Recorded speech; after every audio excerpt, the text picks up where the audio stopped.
నమస్కారం అండి. నా పేరు లీలా. పూర్ణమదం పూర్ణమిదం పూర్ణాత్ పూర్ణముదశ్యతే పూర్ణస్య పూర్ణమాదాయ పూర్ణమేవశిష్యతే. పూర్ణంలోంచి పూర్ణం తీసినా పూర్ణమే, పూర్ణం ఉంచినా పూర్ణమే, పూర్ణాన్ని ఏం చేసినా పూర్ణమే. అలానే చంద్రుడు ఎటువైపు నుంచి చూసినా, ఏ ఊరి నుండి చూసినా పూర్ణం. అలానే మనిషి ఎందుకనండి ల్యాకింగ్ లేకుండా సంపూర్ణంగా పూర్ణంగా ఉండలేకపోతున్నాడు? ఉండొచ్చు. ఎలా ఉండొచ్చు కొంతసేపు మాట్లాడుకుందాం. నేను ఇక్కడ ప్రగతి సుధామ జీబీకే రావు గారి ప్లేస్లో ఉన్నాను. అపూర్ణం అనేది ఇక్కడ ఉంది అనేది నాకు అర్థమైంది. ప్రపంచం అంతా తిరిగాను, హిమాలయాలు వెళ్ళాను, అలానే ఎన్నో ప్లేసులకి వెళ్ళి వచ్చాను. హిమాలయాలు 20 రోజులు హిమాలయాల పైకి ఎక్కి దిగాను, అంతటా చూశాను. అక్కడ పూర్ణం ఉంది. మళ్ళీ తర్వాత వచ్చాక ఈ స్థలంకి వచ్చాను పొద్దున్నుండి. చాలా సంతోషంగా అనిపిస్తుంది. ఎప్పుడో ఋషులు తపస్సు చేసిన చెట్ల దగ్గర నుండి మళ్ళీ నా చిన్నప్పుడు అమ్మమ్మలు చెప్తే విన్నానేమో, అంతే తప్ప చూస్తానని ఎప్పుడు అనుకోలేదు. ఇక్కడ చూశానండి. అందుకే ఆ పూర్ణం ఇక్కడే ఉంది. అందరూ కూడా వచ్చి సంపూర్ణంగా తయారవ్వండి అని చెప్పడానికే కూర్చున్నాను, మీతో పంచుకుందామని నా అనుభవాన్ని. మనిషి పూర్ణంగా ఆనందంగా ఉండాలంటే ఏం కావాలండి? అసలు మనిషికి ఏమిస్తే బ్రహ్మానందం పొందుతాడు? ముందు మనిషికి సర్వైవల్. ప్రతి జీవికి కూడా తన ఆహారాన్ని తను సంపాదించుకోవాలి. మనిషి బ్రతకటానికి ఇల్లు, తిండి, బట్టలు, సమాజంలో గౌరవం. ఇంతే కదా, ఇంకేమైనా కావాలా? ఇంతే కదా. సో తిండి అన్నప్పుడు ఏం తింటున్నాం? పిజ్జాలు తింటే నాలుగుకి ఏది రుచిస్తుందో అది అనారోగ్యాన్ని ఇస్తుంది కడుపులో. కాబట్టి నాలుకకి ఎప్పుడో రుచిగా బాగా అనిపించింది కాబట్టి అదే తినేద్దాం అలవాటునే జీవన విధానంగా మార్చుకోకండి. ఆహార నియమాలు మార్చుకోండి. వంట చేసుకునే పద్ధతులు మార్చుకోండి. మట్టి కుండల్లో వండుకోవటం, ఆరోగ్యకరమైన ఆహారాన్ని తీసుకోవటం, దానికి తగినన్ని వీడియోస్ మీకు దొరుకుతున్నాయి. ప్రకృతివనం ప్రసాద్ గారు కానీ వీళ్ళందరూ కూడా మీకు అదే చెప్తున్నారు కదా, ఎలా తినాలి, ఏం తినాలి, మిల్లెట్స్ ఎందుకు తినాలి. కాదర్వల్లి గారు అందరూ కూడా మరి ప్రగతి సుధామాలో ఆయన కాదర్వల్లి గారు వచ్చి స్వాంతనాలో కూర్చుని ఎన్నో క్లాసెస్ ఇస్తున్నారు. ఎన్నో యూట్యూబ్లో వీడియోస్ ఉన్నాయి. ఆహారాన్ని ఎలా తీసుకోవాలి, ఎలా వండుకోవాలి, ఏ సమయాల్లో ఎట్లా తీసుకోవాలి, ఏ అనారోగ్యానికి ఆహారం తీసుకోవాలి అనేది చెప్తున్నారు. మనందరికి కూడా అదృష్టం బాగుండి ₹1 ఖర్చు లేకుండా చక్కటి ఆరోగ్యాన్ని తీసుకోవటానికి ఇవాళ ఎంతో మంచి అవకాశాలు వచ్చాయి మనకి. అలానే ఇల్లు అన్నప్పుడు అసలు ఇల్లు ఎందుకు కట్టుకుంటున్నామండి? ఆనందంగా ఉండాలి. పక్షి తన గూడు తను ఎంత అందంగా కట్టుకుంటుంది, అలానే మనిషి కూడా పక్షి గూడు కట్టుకోవటం చూసి మనిషి నేర్చుకున్నాడు. ఎలా కట్టుకోవాలి? ఎవరికో చూపించుకోవటానికి ఇల్లు కట్టుకోకూడదండి. ఇది ఒక స్టేటస్ సింబల్ అవ్వకూడదు ఇల్లు అనేది. తన ఆనందం పొందుతూ ఏ అతిథి వచ్చినా కడుపు నిండా అన్నం పెట్టి ఆనందంగా ఉంచి పంపేది అవ్వాలి.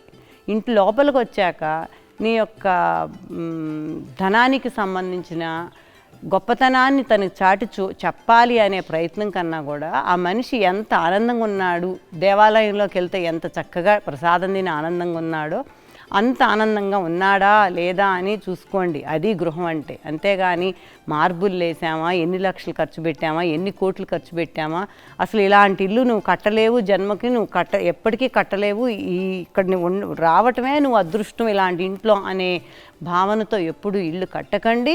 ఇంట్లోకి వచ్చిన అతిథిని ఎప్పుడు కూడా అలా చూడకండి.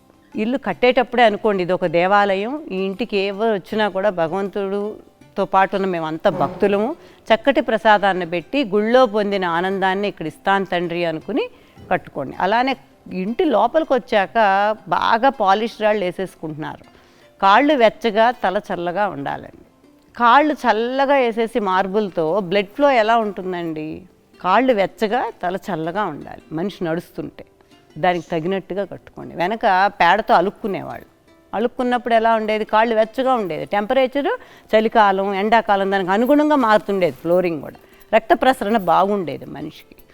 అలానే దుస్తులు కూడా ఖాదీ కాటన్ దుస్తులు నీరు పీల్చుకుని చక్కగా ఒంటి మీద దుస్తులు నుంచి కూడా మీకు మానసికంగా ఆలోచన విధానంగానే ఆనందంగానే ఉంటుందండి. శరీరాన్ని బిగించి కట్టేసి గాలి వెళ్ళకుండా చేస్తున్నప్పుడు మీరు ఎన్నో ఇబ్బందులు పడతారు.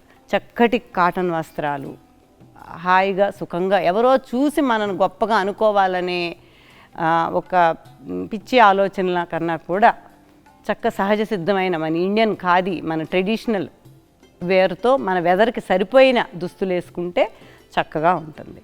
అలానే ఇవన్నీ సరి చేసుకున్నాక మనిషి ఆహారం, గూడు, గుడ్డ అన్నీ సరయ్యాక మనిషికి ఏముంటే ఆరోగ్యంగా పూర్ణంగా ఉంటామండి అన్నప్పుడు శ్వాస సరిలేనప్పుడు ఎంత మంచి ఆహారం తీసుకున్నా, ఏం చేసినా, ఎన్ని ఎక్సర్సైజ్ యోగాలు చేసినా, ఎప్పుడు కూడా పొల్యూషన్లో ఉన్నప్పుడు యోగాలు ఎక్సర్సైజులు చేయకూడదండి. లంగ్స్ పాడైపోతాయి, ఆ పొల్యూషన్ లంగ్స్లోకి పేరుకుపోయి.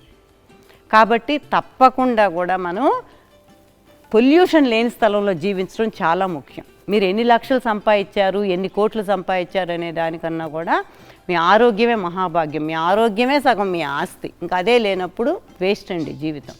కాబట్టి పొల్యూషన్ లేకుండా ఎలా ఉండాలి, మనకు అసలు ఎంత పొల్యూషన్ ఉంది అనేది పొల్యూషన్ బోర్డు ఇది కూడా చెక్ చేసుకోవచ్చు ఫోన్లో. చూసుకుని పొల్యూషన్ లేని స్థలాలు ఎన్నుకుని వెళ్ళిపోండి. మీరు ₹1,00,000 సంపాదించి ఈఎంఐ కట్టి ఒకటే ట్రాఫిక్ జామ్లో ఇరుక్కుని ఆరోగ్యం అంతా పాడైపోయి ఇంకెందుకండి అసలు జీవితానికి పరమార్థం ఏంటి? ఏ విధమైన జీవన విధానం మార్చడానికి ప్రయత్నించండి. తల్లి ఒడిలో ఒక స్వాంతన ఉంది. మానసికంగా బాగోలేదు అన్నప్పుడు మీ తల్లి దగ్గరికి వెళ్ళినప్పుడు మీకు ఒక స్వాంతన వస్తుంది, అమ్మకి అన్నీ చెప్పుకుంటే. అలానే ఇక్కడ ప్రకృతి మాత ఒడి మీకు రెడీగా ఉంది. చక్కగా వచ్చి ఆ ప్రకృతి మాత ఒడిలో పడుకుని మీ ఆరోగ్యాన్ని పూర్ణంగా తయారైపోండి. పూర్ణమదం పూర్ణమిదం అన్నా ఇందాక, పూర్ణం అసలు ఏది లోటు లేని జీవితాన్ని గడపండి. లోటు లేని జీవితం అంటే సిటీస్ నుంచి అందరూ కూడా కనీసం పోని ఉద్యోగాల్లో బిజీగా ఉన్నారు అన్నప్పుడు సంవత్సరానికి ఒక 2 సార్లు అన్నా ఇలాంటి, మనకి ఇక్కడ హైదరాబాద్లో అసలు ఇంతవరకు ఇలాంటి ప్లేస్ లేదండి. ఇన్ని వేల ఎకరాల్లో ఇంత అద్భుతమైన హెర్బల్ ట్రీస్, ఆయుర్వేద, న్యాచురోపతి అన్నీ అద్భుతంగా పెట్టారండి ఇక్కడ. సో మీరందరూ కూడా ప్రతి 3 నెలలకు ఒకసారి, 6 నెలలకు ఒకసారి వచ్చి చక్కగా ఇవన్నిటిని కూడా ఉపయోగించుకుని మీరు ఆరోగ్యవంతులుగా మంచి గాలి పీల్చుకుని పూర్ణంగా మంచి ప్రకృతి మాత ఒడిలో అలా నిద్రించి వెళ్ళండి ప్రతి 3 నెలలకు ఒకసారి. చాలా అద్భుతంగా ఉంది. ఆయుర్వేదం ఉందండి, న్యాచురోపతి ఉంది, మంచి డాక్టర్స్ ఉన్నారు ఇక్కడ. ఒక స్వాంతన, తల్లి ఒడిలో స్వాంతన పొంది మళ్ళీ పసిబిడ్డగా తయారైపోయి పొల్యూషన్ అంతా శారీరకంగా మానసికంగా ఉన్న మొత్తం పొల్యూషన్ని స్నానంలాగా వదిలించుకుని అందంగా తయారై వెళ్ళటానికే మన అదృష్టం కొద్దీ ఈ స్వాంతన వచ్చింది మన కోసం. నమస్కారం అండి. పూర్ణమదం పూర్ణమిదం, పూర్ణమైన సంపూర్ణాన్ని పొందటానికి ఇక్కడికి రండి.